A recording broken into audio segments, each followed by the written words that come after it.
Hey everyone, in this tutorial, I'll show you how to install Mozilla Thunderbird on a Mac in 2026.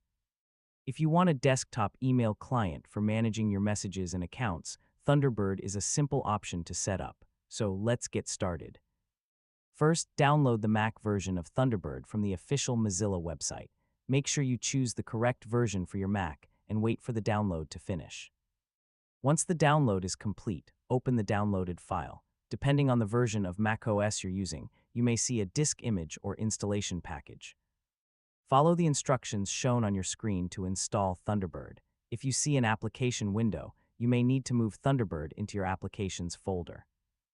This allows you to access the app easily from your Mac. After the installation is complete, open Finder and go to the Applications folder. Find Mozilla Thunderbird and launch the application. The first time you open Thunderbird, macOS may display a security confirmation.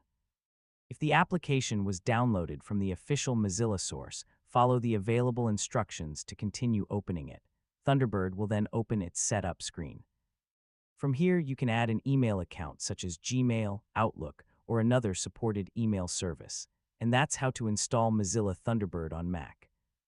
Once the application is installed, you can customize it and start managing your email from one convenient location. If this guide helped, make sure to like the video, and thanks for watching.